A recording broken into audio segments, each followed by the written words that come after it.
right, so today I'm going to talk to you about my personal development and how I went from selling insurance full-time to building an agency, and how I was able to sell full-time while also building an agency full-time. So if you're looking to build an agency, whether you want to do it now or later, but you're worried about how am I going to juggle the absolute requirement of me to go out there and sell insurance and to keep that going, along with helping agents become successful as well. It's a tough thing to manage. I've done it successfully, and I'm going to give you some of my perspective on doing so right now. My name is David Duford, owner of Duford Insurance Group. I train and recruit agents nationally to sell things like final expense, Medicare, and annuities, both face-to-face and over the phone. Please make sure you subscribe and like this video if you happen to enjoy it. Thank you so much for watching.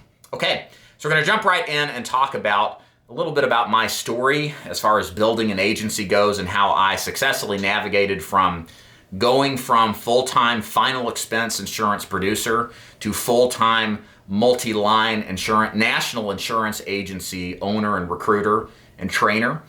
And it all starts back in the decision around 2013 and 2014 to build an agency. I wanted to start having multiple streams of income in my business. I enjoyed training. I used to be a personal trainer prior to getting into insurance. And I liked the idea of training agents. I didn't know exactly if it was for me, but I said, hey, what the heck? I'll give it a shot and see if I enjoy it. And lo and behold, I really loved it. I love training agents, so much so that I enjoy it more than actually selling, which is why now at this point in my career, I've dedicated entirely all of my time around helping agents become super achievers and doing well in their practice of selling insurance. So how was I able to go from starting the process of recruiting and then selling full-time, but not getting so mired or neck deep in overwhelm that I lost effectiveness of one or the other?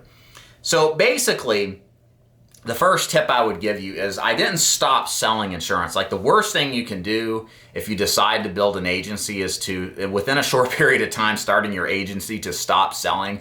That's just not how this business works for most of us. Unfortunately, the vast majority of agents out there just aren't going to perform no matter what scenario or situation they're in. It is a numbers game, just like selling insurance. And it's a function of time, I believe, that over the course of several years of consistent effort agency building, that you'll eventually have a core group of agents who perform very well, and you can start to ratchet down your production lower and lower as your agents start to basically replace the income you made selling. But that doesn't happen overnight. For me, from the advent when I started recruiting, I'd say about right around 2013, end of 13, beginning of 2014, I was full-time in the field until July 2017. That was when I got out full-time, went to part-time for another like 6 to 12 months, and then stopped completely and have now completely committed full-time to agency building. So it's something that didn't happen right away. I understood by talking to other agency owners that this was a process of finding people who believe in your vision, who are a good match for your personality, that actually work and buy leads. It takes some time to find those people. And there was nothing different about what I did at the time. It definitely took that long time to make it happen. So don't kid yourself and think that, I just started recruiting. These 5 people I just talked to, they're going to replace what I do. It ain't going to happen. Be in this for the long haul, the multiple years, really, if you really want to get out of the field and be replicating and duplicating yourself in other agents. The thing here that you want to do, and you may be thinking is, well, I'm working full-time. I sell 20 to 30 appointments a week. I'm hustling. I got a lot of things going on. How am I going to make the time to actually effectively recruit and build?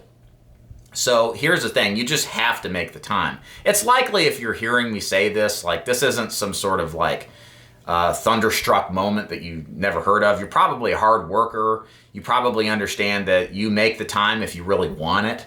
And agency building is no different. For example, when I was agency building, my structure was I would have content out there that would induce people to like and trust me, of which would go to my website, see a overview of how my agency works, then schedule a time on my calendar.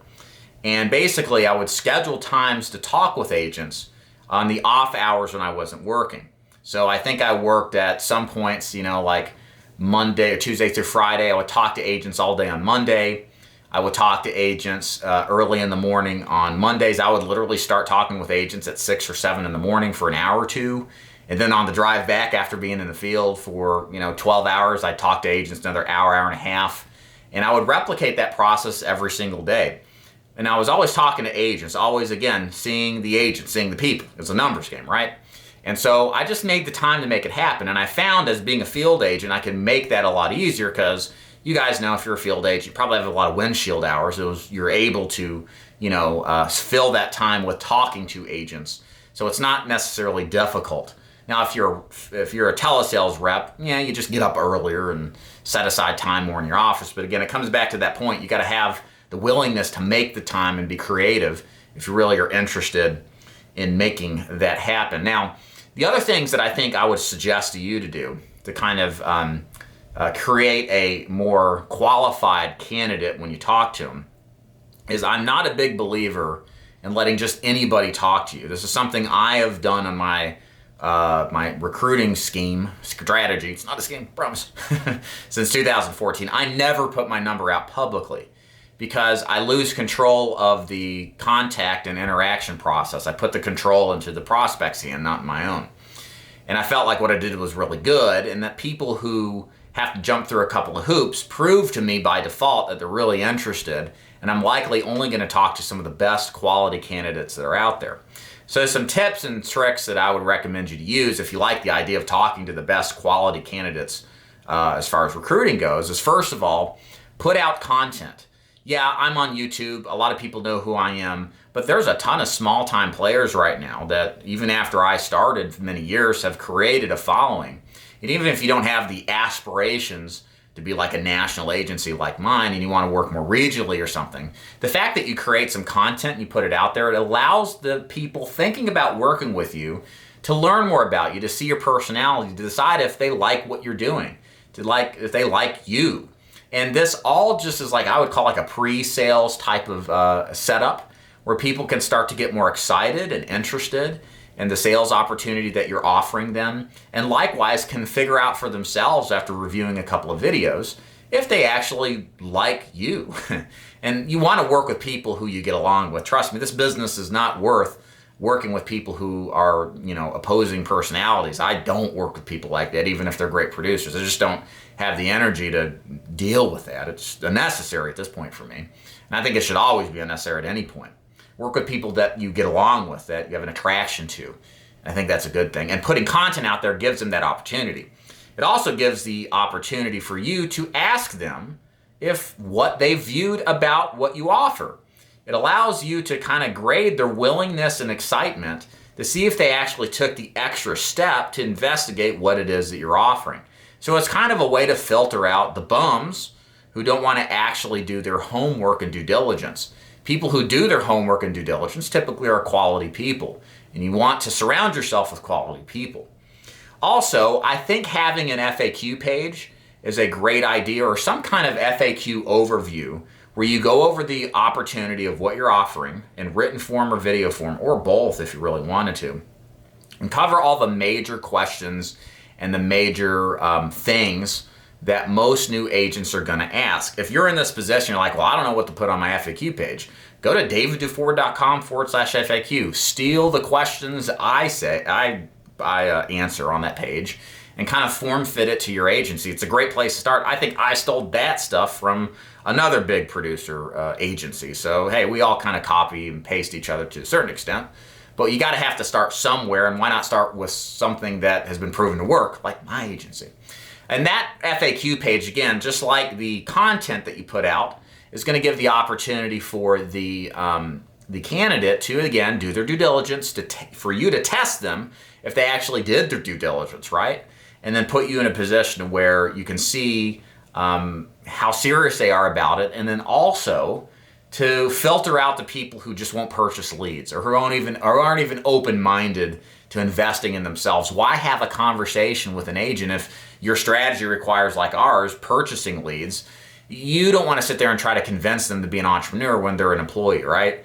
So I'd rather let the FAQ page handle that so I don't have to talk to those people. It's just wasted time talking.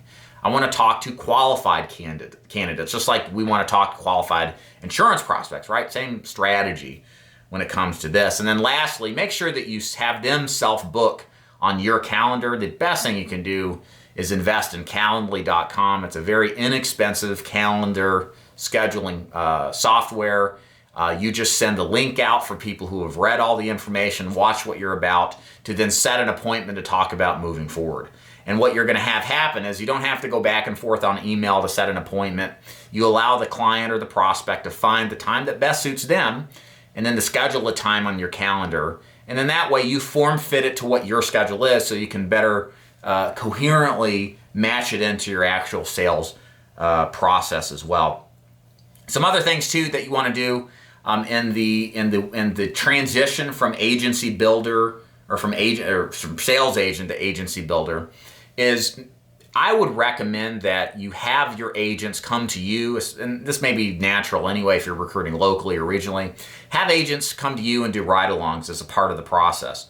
I always did observational ride-alongs just to show them how the business works, just to give them an idea of it. It lets them kind of ultimately decide if they're doubting Thomases, if this is really for them or not, because they get to see and feel and experience of what it's like to run out and sell face-to-face, or hey, if you sell at home, you have them come to your house or your office, or maybe you rent a space at some of these flex space office spaces for a day and then just dial out and they get a handle of what to expect. That's going to be huge because again, it's another way to flesh out or filter out the weak hands that don't see themselves doing this because they get too scared. And then also it allows the people who are really excited to get even more excited because they're like, man, if this dude can do it, I can do it. That's what happened to me when I did my first ride-along down in Atlanta with Andrew Fike, who was with Equid at the time. And I saw him sell like $2,500 in final expense AP, and I was like, dang, this guy, if he can do this, I can do it. I mean, that's what I thought, and I did, but that gave me that added level of confidence. I think if, part of the other element here is, how do you train an agent? I think you need to put some time into some self-study material. At the bare minimum, you should have written scripts of what it is that you do, transcribe a sales call that you do, and to just get somebody to rev.com, you can send an audio recording to. They can transcribe it for you for like, I don't know, $30, $50, nothing terrible. And then you can go through and edit it, and then boom, you've got your script that you used: appointment set, present, sell over the phone, door knock, etc. And then also have some explainer videos as well, kind of like breaking down, a typical phone day, a door knock day, a sales presentation, maybe do a mock presentation too. And then have access to carrier training. And I do recommend that you do some kind of live training at least once a week, just to, answer questions, help agents out, that kind of thing.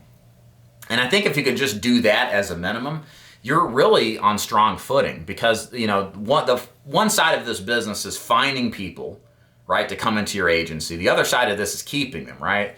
And the way you keep people is you have a great relationship with them, you give them a great opportunity, and you help them achieve what they're looking to accomplish, which is making a good income.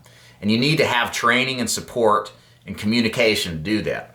And I think if you can do all this, then I think going from sales agent to agency builder is going to be less of a task.